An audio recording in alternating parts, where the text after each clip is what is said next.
Hieronymus Mueller was born in 1832 in Wertheim, Germany. In 1850, Mueller left Germany to go to the United States. He first landed in the Chicago area.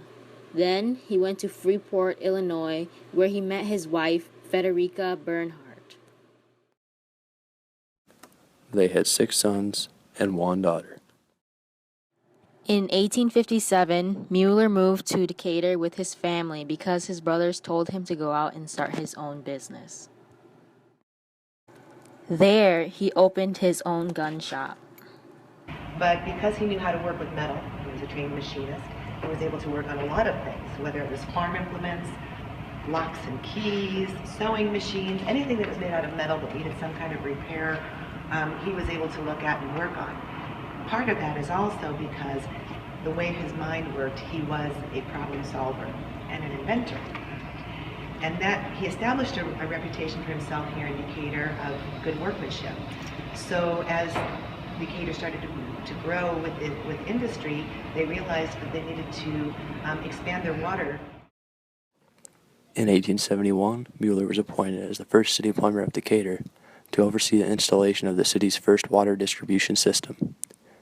He went on to obtain numerous patents, including a water tapping system, faucet designs, and the first sanitary drinking fountain. This is a water tapping machine invented by Hieronymus Mueller in 1872. It taps into water mains so they don't have to shut the water off. These are some of the goods that Hieronymus sold. He opened his own plumbing goods store in 1887 on Main Street in Decatur. Just regular plumbing stuff, sinks, a toilet, water fountain.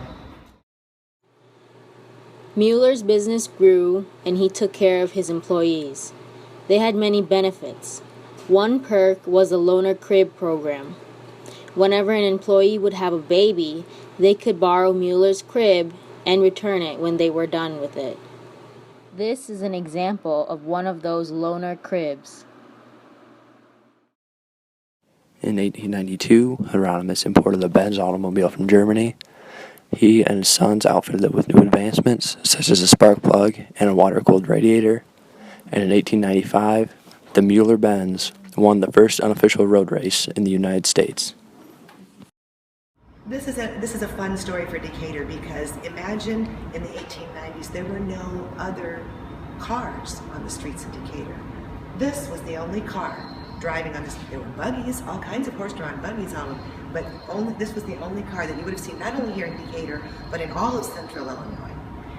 Little by little after that, after about 1900, you would start to see a lot more vehicles. People that had the buying potential and the ability to do so started investing in buying automobiles, and little by little you can look at early newspapers, Decatur newspapers, and you can start, they actually listed the vehicles and who their owners were here in Decatur for quite a few years. After a while then the automobile became more commonplace and they didn't do that. But in the early years they would list how many automobiles there are 25 automobiles here in Decatur and they're owned by so and so, and it's this brand or this model. Hieronymus would have gone into automobile production. He fully intended to do that. And this car that we have here, we call number 7, because Hieronymus had 8 blueprints for automobiles that he intended to start to manufacture. But he suffered an untimely death. Pieces of Mueller can be found around campus as well. There's a monument by the quad to show where Mueller Hall used to be. This display is made from bricks used in the building.